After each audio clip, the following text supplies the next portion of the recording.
the vineyards of California. For 4 years, a bitter struggle between bosses and workers has gone on. From it, a new hero of the American poor has emerged, Cesar Chavez. What do you think of your own leader, of Cesar Chavez? I think that he's the first Mexican-American in this nation that has kept our power, that has shown that the Mexican-Americans want liberty, that we want justice, and that we are willing to fight for justice until we get it. And I think that every one of his followers will give their life for Cesar Chavez. In other words, they're not coming. In his garden, Cesar Chavez conducts a strategy meeting with his lieutenants, Mexicans, Filipinos, and white liberals. They carry Chavez's word to the vineyards because Chavez himself is scarcely able to move. Since he declared his strike against the table grape owners, Chavez has become bedridden. The fight is for union recognition, from which will come the welfare and security that American industrial workers won long ago. The only thing we can point to is that we have educated an awful lot of farm workers in the respect that, it is not impossible to have a union, that is possible. And we've broken the barrier. In the whole history of this country, there's never been any collective bargaining agreements between farm workers and farmers. We've achieved that here, and so we have dispelled the myth that this couldn't be done. Secondly, we've also dispelled the other myth that unions are not feasible in farm labor, and I think that those are the two big achievements. The struggle has been going on now openly for 4 years. From your perspective, does that look a short time, or were you hoping to achieve more by now? It's been a short time. I thought it would take 10, 15 years before we could break the barrier, and that is before we could get one contract. But we found that it's going a lot faster in that respect. See, we look back into the history of the attempts to organize workers in the United States, then the short 7 years that we've been organizing is a very short period of time. To visit the picket line is to return to the 19th century, to a struggle of a minority for freedom, to a classic, primitive battle for union recognition. In America, the farm workers, unlike all other workers, have never had this right.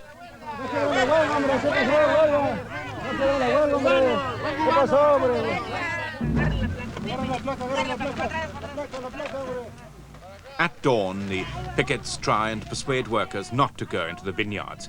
Work starts at dawn because by noon the temperature is 110 degrees. And most of the persuasion is done in Spanish.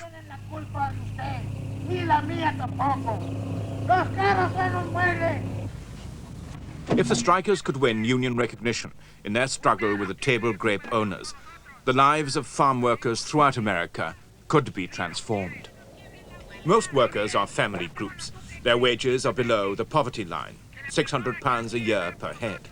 Because Cesar Chavez's union, though, has no strike fund, he finds it difficult to persuade these impoverished workers to stay away from work.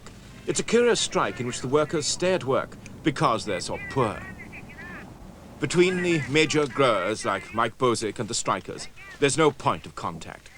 What do the picket line think of growers like Mike Bozick?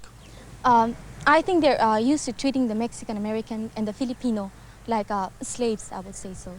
And they don't want to treat us like humans.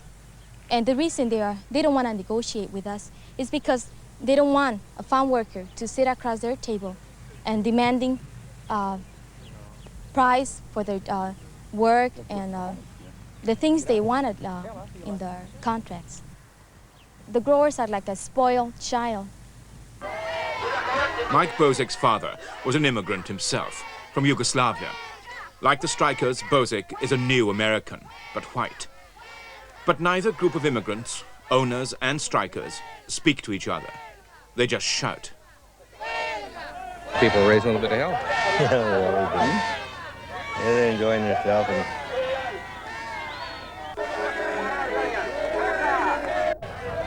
Yeah, this guy's a cheerleader.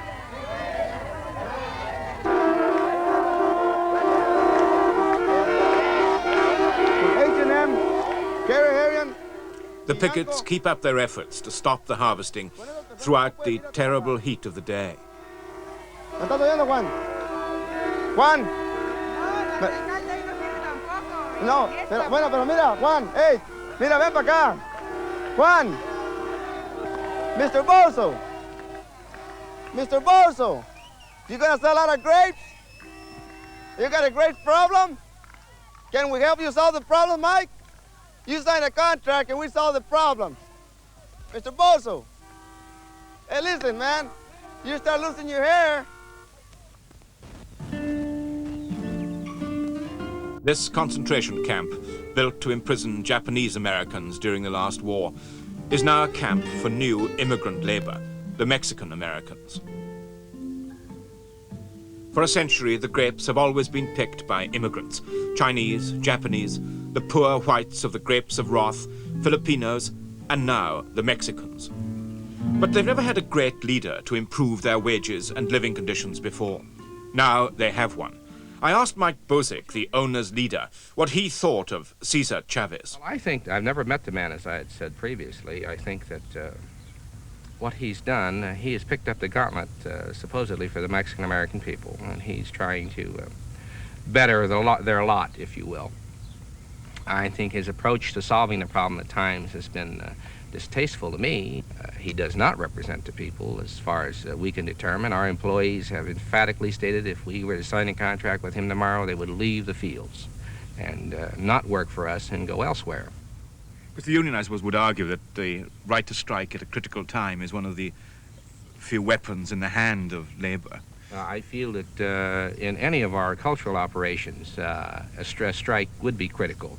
In thinning, for example, of our grapes. If we wouldn't thin them at the right time, we could lose the entire crop.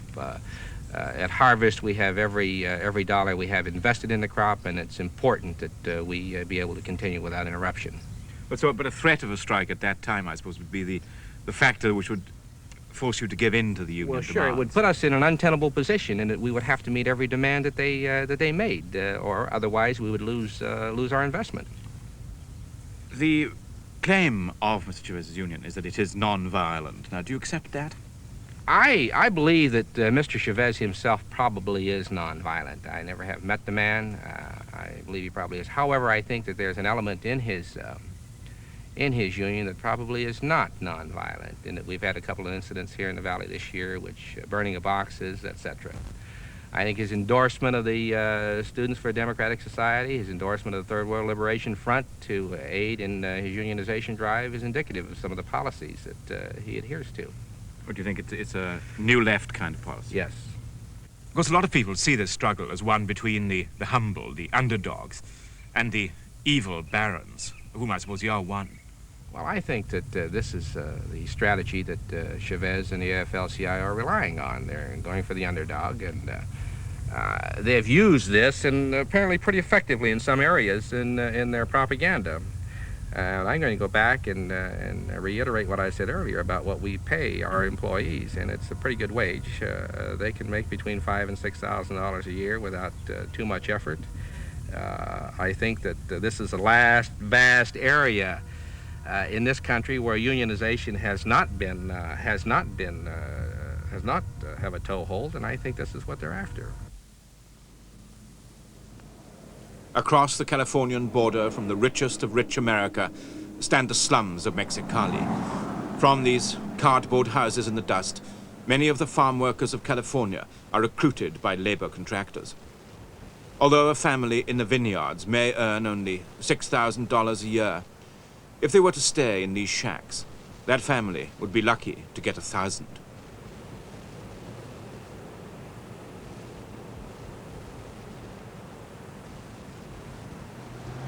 The workers are given green cards which permit short working trips to America. By American law, immigrants are not allowed to be used as strikebreakers.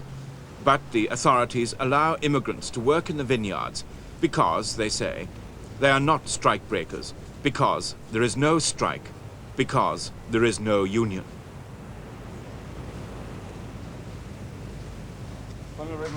Nobody knows how many of these thousands crossing the border at 3 in the morning are going to pick grapes, how many to pick other crops. I asked the union organizer at the border, Cesar Chavez's cousin, how many blacklegs he thought there were. Well, at this time, this year, I think it's hard to determine the amount of people breaking the strike, but we know for sure that we have distributed leaflets here in the border, and we have given up to 18,000 leaflets. That is, given a leaflet apiece to people walking across and one to each car coming across from the border. And I don't know exactly how many people would be going to pick grapes at all, but it's kind of hard to But determine that. in your view, there are a substantial number, are there? There Quite is a lot some, of them. There is some a number of people going across, yes. Once across the border, the workers are hired by a labor contractor. For his services, the contractor takes up to 20% of their wages. One of these services is providing a bus with no windows for a 2-hour journey, often in temperatures of over 100 degrees. To work an 8-hour day can take 16 hours from door to door. But their wages are still 6 times as high as they'd earn in Mexico. When they set out, they often don't know where they're going to.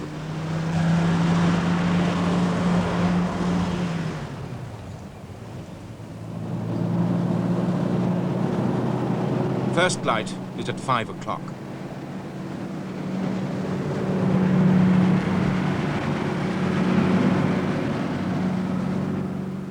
The daily ritual begins.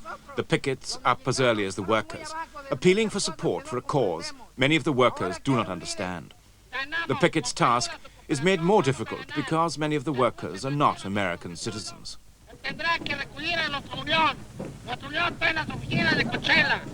The larger cause of the Mexican-American people is not helped because some of the workers are Filipinos.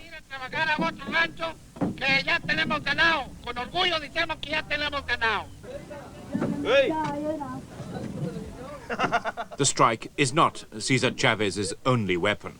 Because so many of the workers, for so many reasons, continue to pick the grapes, the union is fighting its battle by other means, a boycott of table grapes. At supermarkets throughout the United States, pickets try and persuade customers not to buy grapes. Here in San Francisco is the largest Safeway supermarket in America. It continues to sell grapes, though not many. Other stores have given up selling them under pressure from labor unions and harassment by students.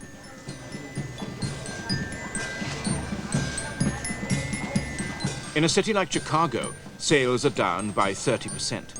The average fall throughout the United States is over 20%. Can the growers stand up to this increasing pressure?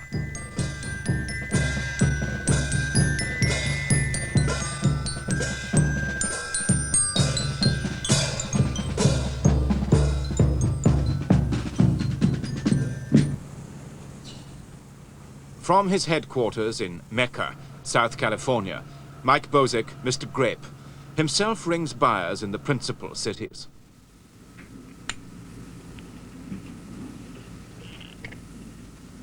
This is Baghdad to Pasha, over. This is Baghdad to Pasha, over. Through the microphone, he issues his orders to bring in the grapes. He is less successful in selling them. Demand falls, and with it, the price. Mike Bozek is now a worried and sick man. But even though it gets harder and harder to sell his grapes, he won't give in. Okay, fine. Thank you, Jim. This is Baghdad clear. Boycott grapes! Boycott grapes! Boycott grapes! Hi, Morris. Mike Bozek. How are you today? How's the movement in Milwaukee? Boycott grapes! Boycott grapes! Boycott grapes! Yes, I know it. Coal still isn't buying, huh? Boycott grapes! Boycott grapes! Boycott grapes! How are the grapes moving? I still got them.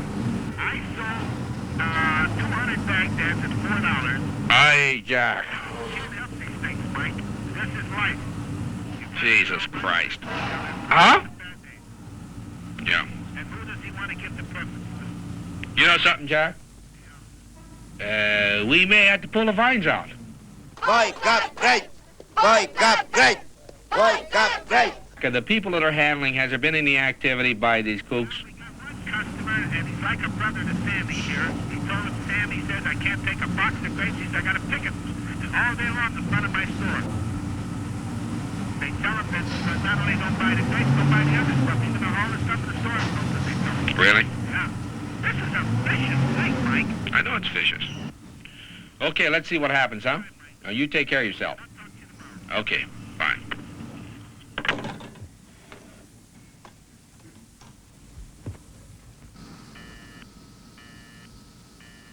The boycott, truly, it's one of the best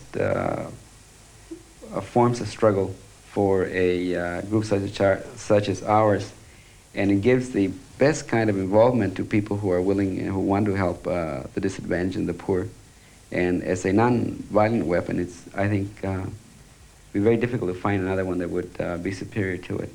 The Pentagon, the Defense Department, are buying more grapes this year than ever before. Do you think this is accidental or a deliberate attempt to break the boycott? Now that's the most deliberate effort, and I would call that a very immoral act. They're using the government to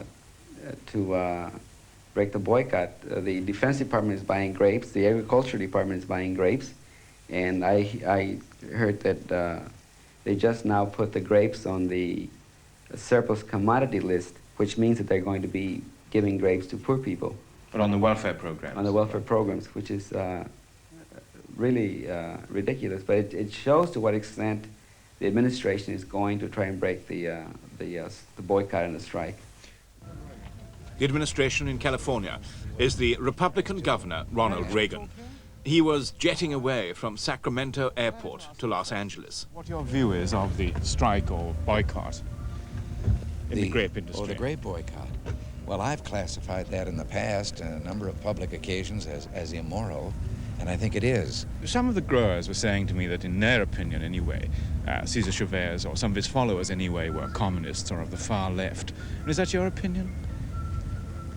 Oh, I think that there are, let me put it this way, let me say that I think that there are some people associated with him who are far more interested in various kinds of political social reforms than they are with organizing a union. Do you foresee a time when farm workers in California or in America will be organized in the same way as industrial workers? Certainly, and I have, and as I say, as an old union man, I have no quarrel with that. Will the workers then have the right to strike, say, at picking time, at growing time? Would you envisage that ever? No, I really wouldn't, and this has been discussed many times, and I don't think that the same rules of industrial unionizing could apply in the farm, because that would not be legitimate collective bargaining. That would simply be blackmail. If you simply waited until the crop was ripe and ready to rot and then said, now we won't pick it, the farmer isn't bargaining under those circumstances. He's being blackmailed. Governor Reagan has a fantastic mind, you know, to clutter up the facts. If the growers give us a contract, they will find out what we really want. This is part of the propaganda that keeps them from recognizing the union and settling down to meeting the demands that the workers are making. Also, this is why they are in so much trouble presently, because they've let this thing go for almost 4 years to a point where the whole industry is in trouble. They have no concept of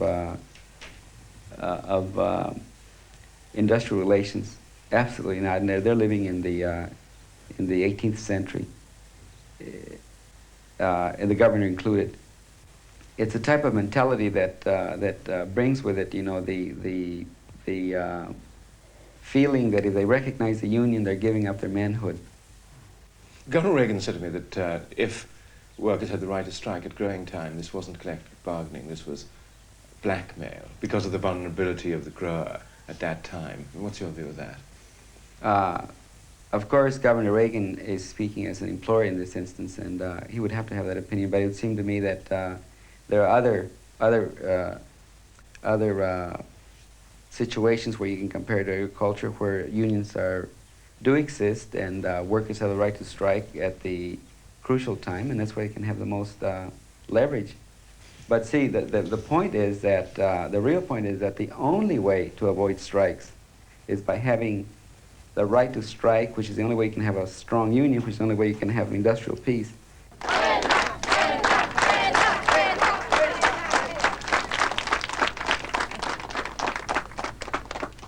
Union meetings invariably end with prayers that are yet to be answered, in spite of the devotion of the strikers and their leaders. Nuestros hermanos que están trabajando en el boicoteo en las demás semanas de esta huelga, rezamos en su nombre. Amen. En nombre del Padre, el Hijo, y del Espíritu Santo. Amen. Let us pray, O God, our Father. We pray for all our brothers and sisters, those who are working in distant cities throughout the world on the boycott, all those that are sacrificing themselves so that farm workers may live and work in justice and dignity. We ask for this strength in the name of our brother and our co-worker, Jesus Christ. Amen. Father, Son, Holy Spirit. Religion, I was brought up as a Roman Catholic, and there are very many good writings, many good encyclicals. Most of them are not followed, but they're beautiful, and so we try to apply those very simple things and the teachings of Christ. I think that you need very little else other than that to make things work. I'm sure that that's been an influence. Gandhi has been a tremendous influence because I think that he really is the first man who really taught us how to accomplish great things and how to be creative and how to get people involved and keep them involved and how to project a long struggle and how to bring about a final victory in a most difficult area, which is the political area. If it can be done there, it can be done anywhere.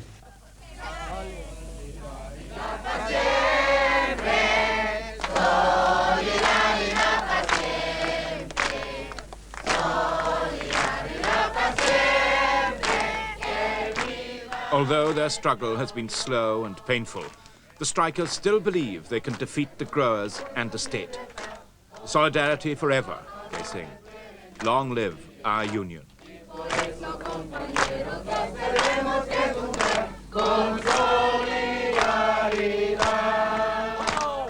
Solidaridad pa' siempre, solidaridad pa' siempre, solidaridad pa' siempre, que viva nuestra unión. Long live Caesar Chavez, they cry. Does the poverty of your own upbringing make you feel at all bitter or hostile to sort of rich white America? I don't think so. It makes me want to struggle harder, yes, but I maintain that you can't struggle effectively if you are that bitter. And life is a very short span, and you have to make it count if you're going to do something. So I couldn't spend my time being bitter about it, but I'm not saying that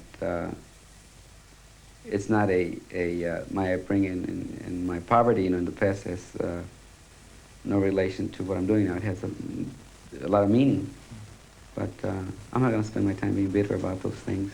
Would you feel sort of determined that things should be better for people in the future? I am very determined. I'm determined that it's got to be done, and I'm determined that, I'm convinced rather that the only way to do it is to make it your lifetime work. It is. The mass media in America, part of it is trying to build you up as a hero figure now, but the usual fate of the heroes of the oppressed in America is that they get assassinated. I mean, do both these things trouble you? You can't be troubled when you're in love with the thing you're doing. We have throughout the history of the world men who have faced extreme dangers, but there was always some ideal that kept them going. And we see through the pages of history that those, in fact, are the real heroes. And one cannot be concerned about these things if you're going to struggle. The only alternative is to be locked up in a vault and you couldn't be of much help to anyone there. Mr. Chavez, what do you see the immediate shape of your struggle in the future? What I want, more than anything else, I'd like to see the poor take a very direct part in shaping society, and let them make the decisions.